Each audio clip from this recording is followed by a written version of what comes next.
वे सभी जातक अथवा जातिका शुक्र देव जिनके लग्नेश हों या धन भाव के स्वामी हों, उन्हें अपने जीवन साथी के प्रति न तो कभी दुर्व्यवहार करना चाहिए, जीवन साथी को कभी धोखा देने का प्रयास नहीं करना चाहिए। मतलब एक्स्ट्रा मैरिटल अफेयर्स। वैसे तो ये बात सभी लोगों पर लागू होती है, लेकिन उन लोगों पर ज़्यादा इम्पैक्ट होता है जो कि शुक्र से प्रभावित हैं,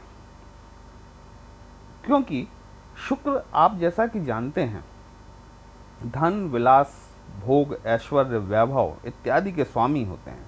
और यदि आप ये गलतियां करते हैं तो निसंदेह कहीं ना कहीं अपने शुक्र को आप नाराज कर रहे होते हैं। मैंने अपने कल के वीडियो में भी ये कहा था कि हमें यहाँ पर सावधानी बरतनी आवश्यक है। तुला राशि, शुक्रदेव आपके लग्नेश होते हैं और आज हम जो चर्चा करने वाले हैं शुक्र के गोचर जो आपकी पत्रिका में होने वाला है, साथ ही साथ गुरुदेव बृहस्पति जो वर्तमान परिस्थिति में आपके अष्टम भाव में चल रहे हैं, वक्री होने वाले हैं, इन दोनों का आपके जीवन पर क्या प्रभाव पड़ने वाला है, इस बारे में हम डिस्कस करेंगे।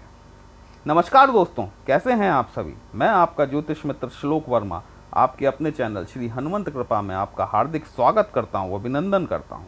साथ ही अपने बड़े भैया श्री हनुमान जी से निवेदन करता हूं कि वे अपने हनुमत कृपा परिवार के सभी सदस्यों को, नए जुड़ने वाले सभी सदस्यों को सुख समृद्धि प्रदान करें, उन्हें उनके कार्यों में आशातीत सफलता मिले। 18 सितंबर 2024 इस डेट को शुक्रदेव जो अभी तक आपकी पत्रिका में 12th हाउस में गोचर कर रहे थे, केतु के साथ में युति बनाकर बैठे हुए थे, अपनी नीचस्थ राशि कन्या राशि में थे, अब आपकी पत्रिका में लग्न में गोचर करने वाले हैं।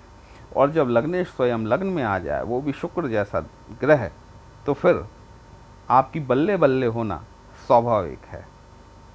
देखिए, शुक्रदेव जैसा मैंने आपसे कहा कि आपके भोग विलास और ऐश्वर्य के स्वामी होते हैं, और ये लग्न भाव में जब आते हैं तो लग्न भाव में बैठकर ये सीधे सीधे सप्तम दृष्टि से सप्तम भाव को देखते हैं। सप्तम भाव जो होता है वो हमारी विवाह स्थल होता है, हमारा वैवाहिक संबंध होता है, हमारा दाम्पत्य जीवन होता है, साथ ही हमारा व्यवसायिक स्थल होता है, हमारी पार्टनरशिप होती है, बिजनेस रिलेटेड चीज़ें होती हैं, भागीदारी से संबंधित होता है।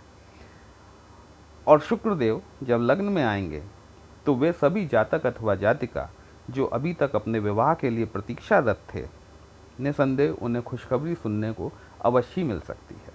दोस्तों, यदि आपने अभी तक अपने इस चैनल को सब्सक्राइब नहीं किया है तो हमारा करबद्ध निवेदन है कि अपने इस चैनल को सब्सक्राइब जरूर कर लें। वीडियो को अंत तक अवश्य देखिएगा, आपके लिए वीडियो महत्वपूर्ण होने वाला है। तो शुक्रदेव 18 सितंबर को जब आपके लग्न में आ जाएंगे तो जैसा मैंने कहा कि वे सभी जातक अथवा जातिका जो कि अपनी विवाह के लिए प्रतीक्षारत थे, उनके संबंध तय होने की संभावना यहाँ पर बनती हुई दिखाई देती है। यदि आपका शुक्र की दशा, अंतर्दशा, गोचर या प्रत्यंतर चल रहा है तो निसंदेह आपको यहाँ पर खुशखबरी सुनने को मिल सकती है। दूसरी चीज़ ये कि शुक्र, यदि आप कोई व्यवसाय शुरू करना चाह रहे हैं, किसी पार्टनरशिप की तलाश में हैं, नई पार्टनरशिप आप चाह रहे हैं, आपको आपके भागीदार के साथ में संबंध सुदृढ़ होते हुए दिखाई देंगे, आपको नई पार्टनरशिप स्टार्ट कर सकते हैं, आप कोई नया बिजनेस स्टार्ट कर सकते हैं।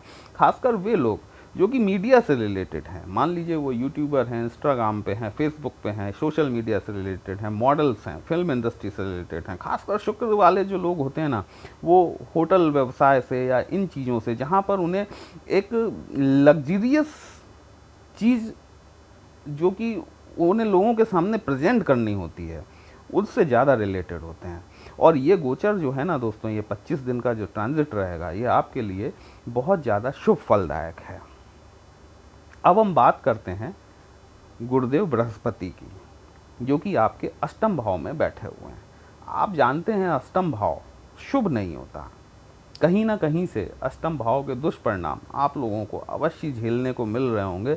बल्कि मैं कहूँगा कि जून 2024 से आपकी समस्याएं निश्चित तौर पर बढ़ी होंगी। खासकर हॉस्पिटलाइजेशन से रिलेटेड प्रॉब्लम्स आप लोगों को देखने को मिल रही होंगी। साथ ही साथ कहीं ना कहीं कोर्ट कचहरी का मामला भी निकल कर सामने आ रहा होगा। यदि आप विदेश व्यवसाय से जुड़े हुए हैं, यदि आप किसी मल्टीनेशनल में काम करते हैं तो निश्चित तौर पर आपको फ़ायदा मिला होगा। लेकिन यदि आप इन क्षेत्र से नहीं जुड़े हुए हैं तो फिर बाकी की जो चीज़ें बचती हैं वो यही बचती हैं कि हॉस्पिटलाइजेशन, कोर्ट कचहरी, वाद विवाद। और गुरु ने अष्टम भाव में बैठकर आपको इन चीज़ों का रिजल्ट दोस्तों ज़रूर दिया होगा। और ये एक समस्या कारक पीरियड है जो कि आप लोग झेल रहे हैं। देखिए, गुरुदेव बृहस्पति आपके 3rd हाउस के और 6th हाउस के कारक होते हैं। अब गुरुदेव बृहस्पति 9 अक्टूबर मतलब 9th ऑफ अक्टूबर को रेट्रो हो जाएंगे, अर्थात वक्री हो जाएंगे, और ये 5 फरवरी 2025 तक वक्री रहेंगे।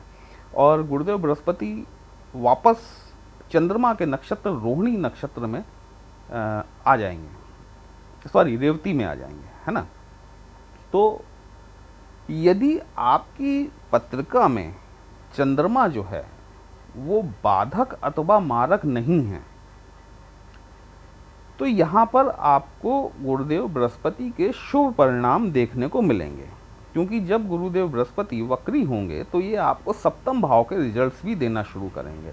और जब ये सप्तम भाव के रिजल्ट्स देना शुरू करेंगे तो वहाँ चूंकि शुक्र देव बैठे हुए हैं लग्न में, वो भी आपके विवाह संबंधों को मजबूत करते हैं, प्रगाढ़ता देने का काम करते हैं। वहीं गुरुदेव बृहस्पति भी आपके वैवाहिक संबंधों को सुदृढ़ करने का कार्य जरूर करेंगे। यदि कोई अपने विवाह को लेकर ज़्यादा उत्सुक है तो उसके संबंध भी बना सकते हैं।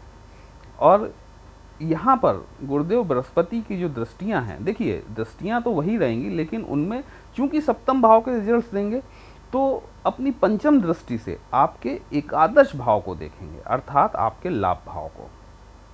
यहाँ पर गुरुदेव बृहस्पति आपके लाभ को बढ़ाने का कार्य करेंगे। इनकी हॉस्पिटलाइजेशन अर्थात आपके 12th हाउस से आपको रिलैक्स मिलेगा, थोड़ा सा आपको महसूस होगा कि 9 अक्टूबर के बाद में यदि आपके हॉस्पिटल पे खर्चे ज़्यादा हो रहे हैं, यदि आप किसी बीमारी से पीड़ित हैं, परेशान हैं, तो कहीं ना कहीं आपको अपनी स्थितियों में सुधार देखने को ज़रूर मिलेगा। गुरुदेव बृहस्पति सप्तम दृष्टि से आपके लग्न भाव को देखेंगे। लग्न मतलब आप स्वयं हो गए, आपके अंदर एक प्रकार की स्पेशलिटी, मतलब जिसे कहना चाहिए कि आपके अंदर एक आकर्षण जिसे होता है, क्योंकि शुक्र भी वहीं बैठे हुए हैं और साथ ही गुरुदेव बृहस्पति की दृष्टियां भी जाएंगी, तो सप्तम भाव के प्रभाव के चलते हुए आप में एक आकर्षण शक्ति बढ़ेगी। आप लोगों को अपनी तरफ आकर्षित करने में सफल हो सकेंगे। आपके अंदर एक ओजस्विता बढ़ेगी, क्योंकि बृहस्पति जो है ना वो जीव कारक ग्रह है। और बृहस्पति चूंकि अष्टम भाव में बैठे हुए हैं तो ये स्वयं पीड़ित हैं, और स्वयं पीड़ित होने वाले ग्रह से आप कोई ज़्यादा लाभ की उम्मीद नहीं कर सकते, लेकिन थोड़ा बहुत सुधार आपको जरूर देखने को मिलेगा। वहीं बृहस्पति की नवम दृष्टि जो है ये आपके पराक्रम भाव पर पड़ेगी, मतलब 3rd हाउस पर। यदि अभी आपका कोई पैसा कहीं फंसा हुआ है, यदि आप किसी डील के इंतजार में हैं कि ये डील क्रैक हो जाए या आपका फंसा हुआ पैसा वापस लौट आए, निसंदेह गुरुदेव बृहस्पति यहाँ पर सप्तम भाव में जो वक्री होंगे, मतलब अष्टम भाव में जो वक्री होंगे, सप्तम भाव के रिजल्ट्स के हिसाब से आपको ये फंसा हुआ पैसा वापस दिलवा सकते हैं, कोई ना कोई डील क्रैक करवा सकते हैं, यदि आपके नक्षत्र आपके लिए बाधक अथवा मारक नहीं है तो। अन्यथा ऐसा कुछ नहीं होगा जो मैंने आपको बताया है। यदि आप स्टॉक मार्केट में, शेयर मार्केट से कार्य करते हैं तो निश्चित तौर पर आपको जो नवम दृष्टि है गुरुदेव बृहस्पति की वो लाभ दिला सकती है, आपको फ़ायदा दिला सकती है। देखिए, गुरुदेव बृहस्पति चूंकि आपके 6वें भाव के भी कारक होते हैं, 6वां भाव आपके रोग, ऋण और शत्रुओं से संबंधित होता है, तो यहाँ पर गुरुदेव बृहस्पति आपके रोग को उभार कर सामने ला सकते हैं। मतलब जो चीज़ दबी छुपी हुई है वो चीज़ निकल के सामने आ सकती है और आप उसका ट्रीटमेंट कराने में सक्षम हो सकते हैं। गुरुदेव आपको आपके ऐसे शत्रुओं की भी पहचान करा सकते हैं जो कि अभी तक आपके अपने बने हुए थे। यदि आप कोई लोन लेना चाह रहे हैं तो गुरुदेव बृहस्पति आपको लोन दिलाने में भी मदद कर सकते हैं। तो दोस्तों, आपको आज का विश्लेषण कैसा लगा? यदि अच्छा लगा हो तो अपने इस चैनल को लाइक, शेयर और सब्सक्राइब जरूर करें। आप गुरुदेव बृहस्पति के मंत्र ओम ग्राम ग्रीम ग्रोम सह गुरुवे नमः, इस मंत्र का जाप करें। बृहस्पतिवार से शुरू करें और नियमित 108 बार जाप करें। निश्चित तौर पर आपको शुभ परिणामों में वृद्धि देखने को मिलेगी। यदि आप हमसे अपनी पत्रिका का विश्लेषण कराना चाहते हैं तो हमारा व्हाट्सएप नंबर थंबनेल में दिया गया है, आप हमसे कांटेक्ट कर सकते हैं। एक पर्सनल कंसल्टेशन पेड होता है, एक छोटी सी फीस आपको पे करनी होती है। हमारे द्वारा आपकी समस्या का समाधान करने का प्रयास किया जाएगा। चलिए फिर मिलते हैं एक नई राशि के साथ, तब तक के लिए जय श्री राम।